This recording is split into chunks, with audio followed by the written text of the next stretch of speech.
This is Sean of SeanConrad.com.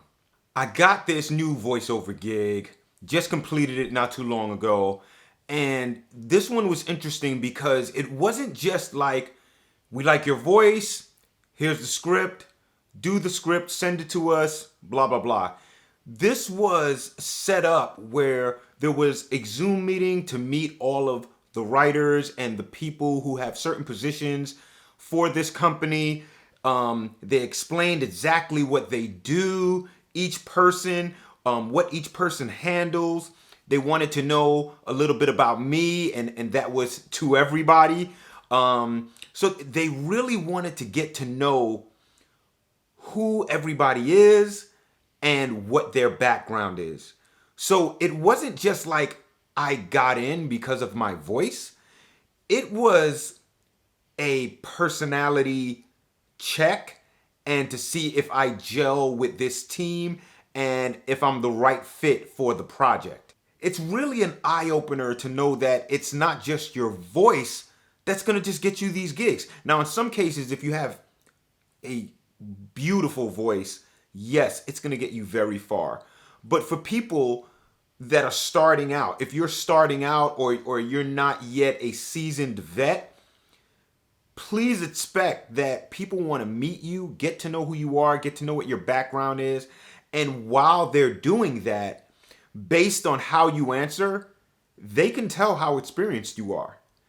Because as you describe yourself and what you've done and the way you talk about doing voiceover work, the writing's on the wall. Either you know how to do pickups and give people what they want, the experience comes out in how you present yourself. So I think this is a really slick way of companies hiring and then saying, hey, I want you to meet the team and just tell everybody a little bit about yourself, right? Because after that meeting, right, when everybody hangs up, they can all go back and go, so we good here? Is this the right person? Right? Sign off, whatever. So I did that part. Afterwards, I got the script. And it was scripts. It was multiple scripts. And they were in a Dropbox. So they gave me a link to the Dropbox, a private link to that Dropbox. And they had these scripts there. So this chunk of voiceover work I was doing goes to different videos that are not yet animated. So it will be animated videos. They're not yet animated. So based on the pacing of my read, they will animate the video to match what I'm saying in the voiceover work. So it's really cool.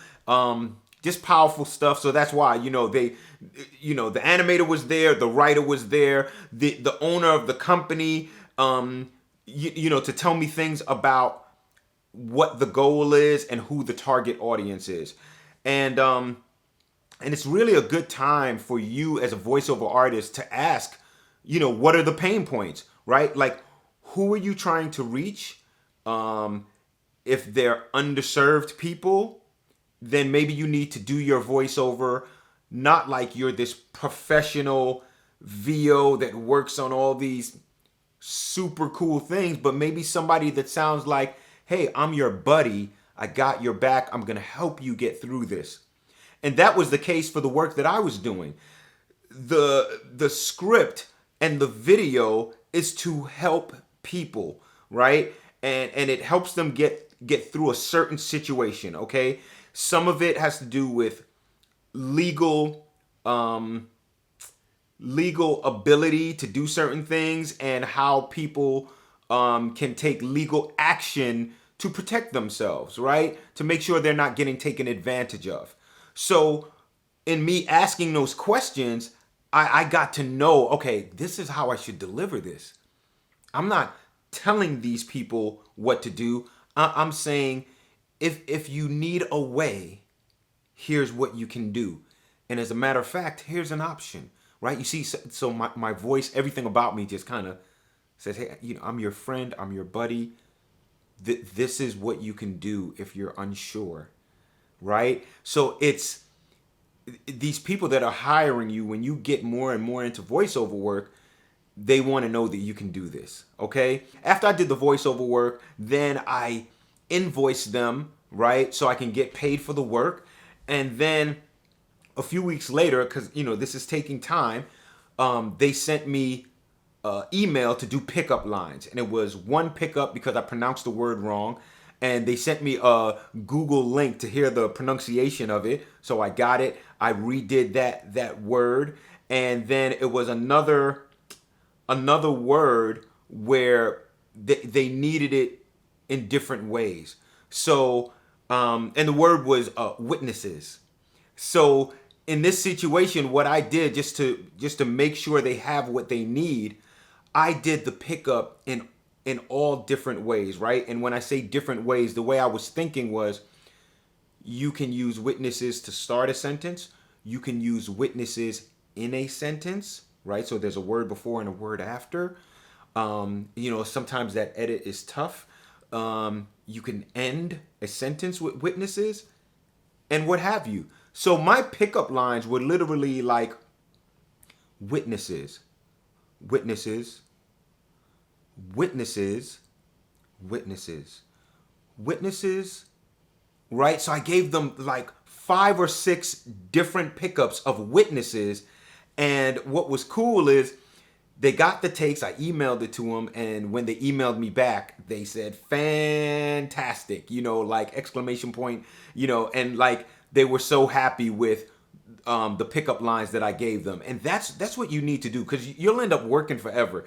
If you can go above and beyond for how you deliver something, the quality of it, making sure that your read has reasonable pauses, but you're still coming in the right amount of time that's needed. And that's another thing to ask right in the first meeting, is there a time that this read needs to come in at, right? And they might say 60 seconds or 30 seconds, or they might say there's no time, right? In this situation, it was, I can do a comfortable read. The animation wasn't even done yet. So they're going to build the animation off of my read so I can do it comfortably. I did not have a time limit. So like I said, they asked for pickups. I did the pickups. I gave them like 6 reads of witnesses so they could slip it in a sentence, start a sentence, end a sentence, and I got back that fantastic. So that's it. It's pretty easy if you know what you're doing, and you can get paid and work from home, and it's just fantastic as long as you know what you're doing. Okay? If you're one of those people just getting started, I have a voiceover course that you can check out for free. And if you feel like it's a good fit for you, go ahead and purchase it and use it. I made sure that I cover everything that I've learned over the past decades, and I put it all out there. So it can help you understand the lingo, help to satisfy the needs of producers and directors, and just make you very hireable, right? So people just want to use you all the time because they don't have to explain things a lot. You know it, you get it, you understand. Anyway, if you enjoyed this video, give me a thumbs up, subscribe, and hit that notification bell. This is Sean Conrad, and I'm out.